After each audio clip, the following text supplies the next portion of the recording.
The Woman King. Why is this film getting so much hate? Well, it's a hot potato these days. And we're gonna take into that shortly. This is Afrohada Pop Review, and for those of you who are new here, Afrohada Pop Review is a platform whereby we talk about contents which are related to African history, culture, and contemporary trends. My name is Josh, and My name is Gezo, and welcome. The Woman King is the remarkable story of Agojie, the all-female unit of warriors who protected the African kingdom of Dahomey in the 18th century. inspired by true events, The Woman King follows the epic journey of General Daniska, played by Viola Davis, as she trains the next generation of warriors to fight external forces who threaten the Dahomey way of life.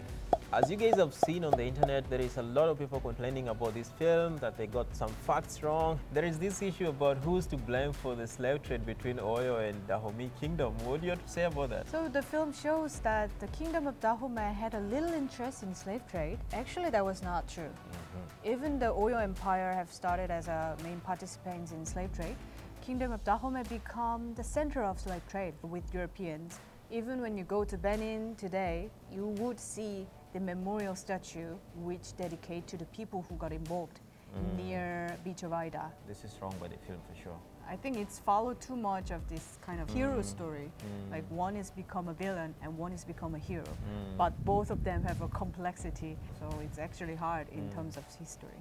So you do think that's one of the reasons why people really don't like this film, right? Of course. Oh, yeah. Even the sad thing is actually the Agojie, they used to yeah. capture people to sell the slaves. This documentary that Lupita Nyong'o did in 2019 with Channel 4, she went to Benin trying to trace the roots of Agojie, and she discovered that indeed they participated in capturing people, especially the Yoruba people in the Oyo Empire, and they were sold as slaves. You know, she discovered that. Initially, she had been cast to play the role of Nawi, but then she just quit this project altogether. Yeah, so I think the film should have thought twice about, you know, creating that narrative of blaming Oyo. That's Then, true. yeah. And you know the fact that the phone is the main languages of Kingdom of Dahomey, and it's still spoken in Benin. Yeah. But you know, in the film, there's no local languages spoken. A few None at part, all. Yeah. none of it. So Yeah. maybe if there is some part, people using it would help the people to feel the vibe of the era. It's like watching a Korean film with no Korean words in it. It doesn't make sense, right? 자꾸 지기 좋아하나 이라고 너같이 So yeah, they should have definitely used, you know, a foreign language for the people of Benin to appreciate it more. And another point of contention, like you mentioned it, this film, like in one of those lead roles, they did not cast like Beninese actors. Oh yeah. It's a mistake. I believe like Benin has like good actors who could play some of these roles, but they did not cast those local actors. The film kind of lost the touch with the local community it was supposed to represent. This film captured like the main part of the history and the culture of Kingdom of Dahomey, but some details are missing. That's why we feel like, oh, it's kind of 이건 아닌 것 같은데. Yeah. You are called to join the King's Guard. For most of the world, meeting this film for the first time, the first thing you're introduced to is the story of the Agojie. A lot of people don't know even what it is. So the first question is, what's the origin, you know? And I know there is so many theories regarding the origin of the Agojie. And this film could have at least picked one of those theories and built it up. One of the theory was ivory was the main trade in area of the Western Africa. Yeah. So they started as a hunters. Later on, they became the armies to protect the kingdom and protect the king. There was constant war between the kingdom of Dahomey and the Oyo people over the years. The Dahomey kingdom lost so many soldiers that could have led to the creation of the Agojie warriors. But all this is missing in the film.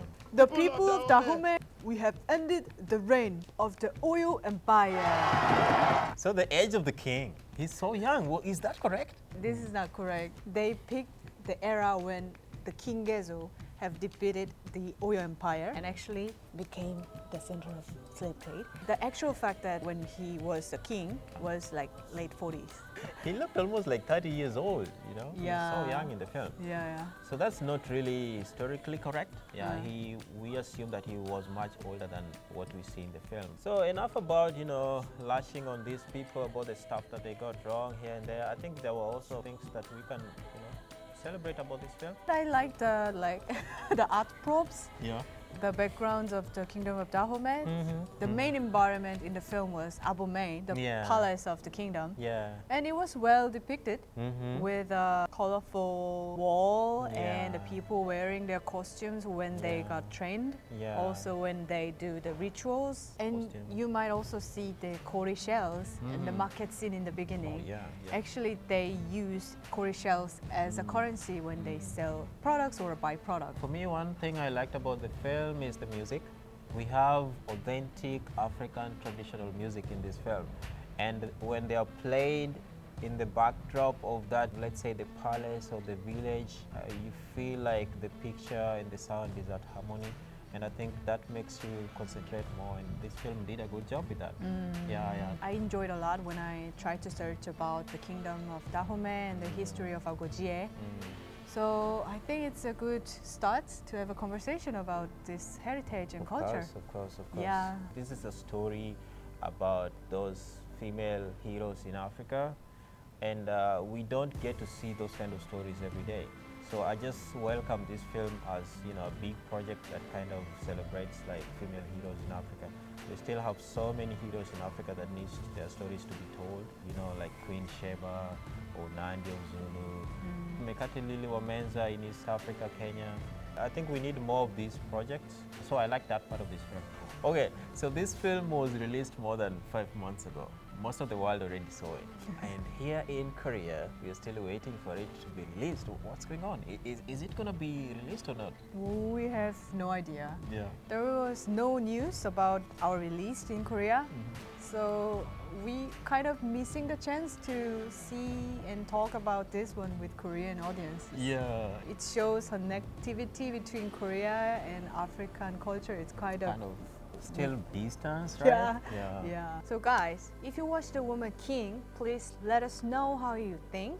Also, if you have any film to suggest to us, please tell me in the comment section. Yes, and we'll be right on that job. And do not leave the channel without hitting that subscribe button, because we have so much more for you guys. Okay, we'll see you again.